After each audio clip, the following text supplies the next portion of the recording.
How books change culture. I had 3 big encounters with books, but it wasn't until the third one that my culture shifted or rose. The first time it happened was in 8th grade.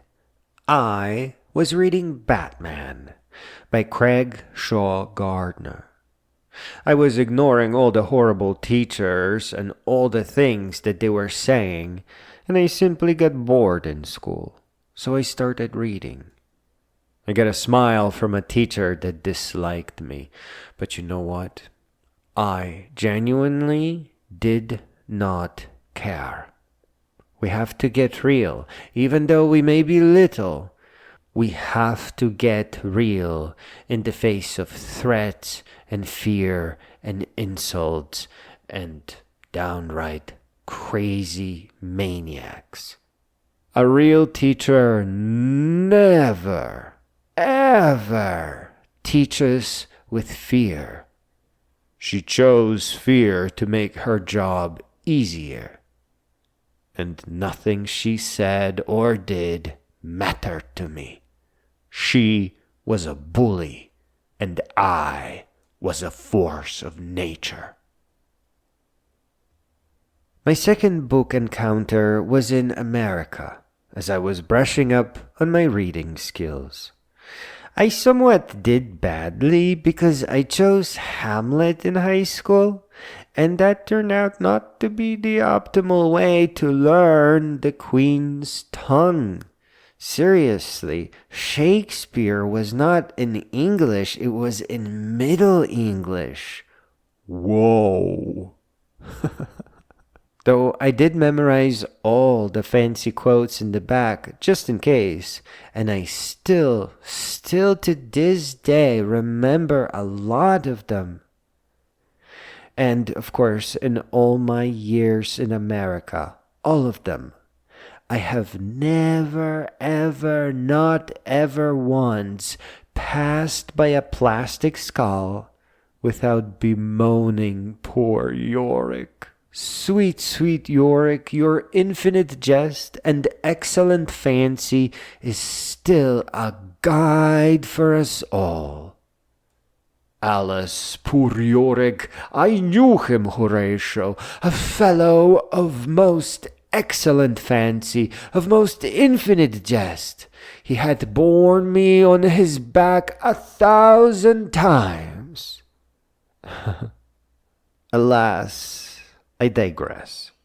And then, just a couple of years later, I discovered a fun hardware store after I moved to another city that for some reason, for a reason that I really cannot fathom to this day, had an enormous car-sized cardboard box filled with freaking paperback books, and all of them were really good. Many of them were about UFOs, and there was a bunch of cyberpunk goodness. I found Neuromancer in there.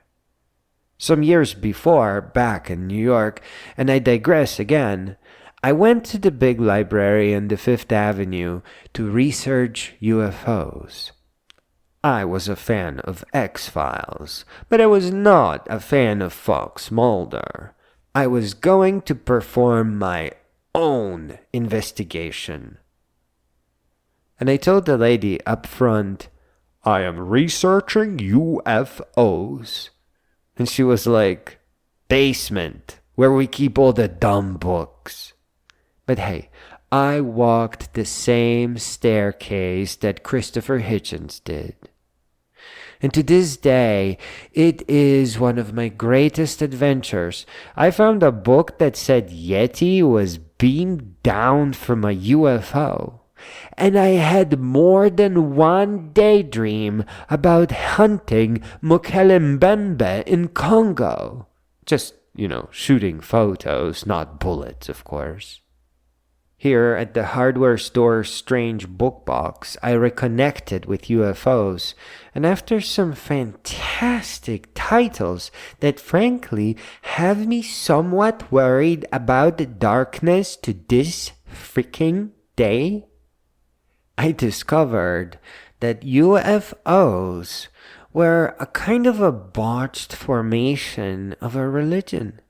Even though this sounds like a stretch, the concept of collective fantasies here is key to understanding the darker parts of the human condition and a lot behind what is holding us back. Then I went to college, and the disgrace of academic philosophy just shattered my heart.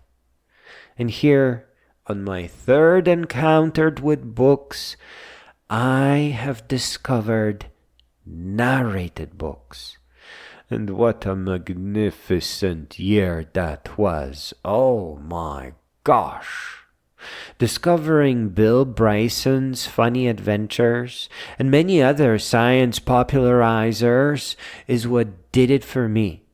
And while the content of their books did change my life multiple times over, the biggest change, the most profound change that occurred within me came from my inheritance of their culture, of the culture of great beings. Listen, I know this sounds a little weird, but it happened because I adored their works. They became my friends, my family. From Nietzsche to Miss Rand to Hitchens and Sir Ken Robinson, their culture just copied on me, or maybe just welcomed me.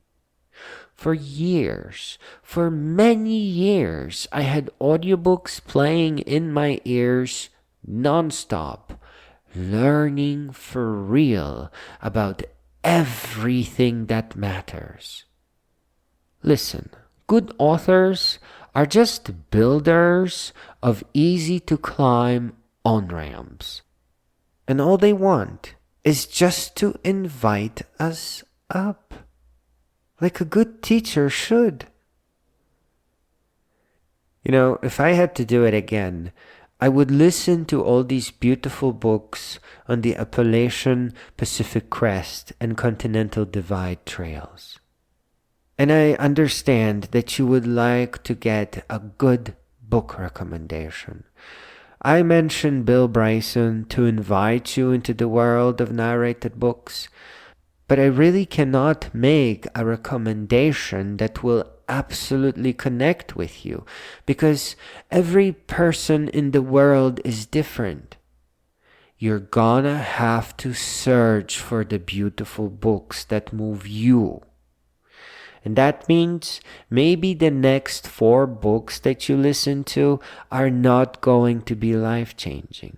Maybe the next 8 books are going to be a little bit boring. It takes a while.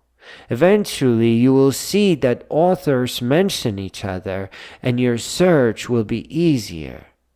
But you really have to put in the time and find all the books that will move you, because those are going to be the ones that will change your life. Lastly, please know that to grow up means to grow all the way up until you become a great being.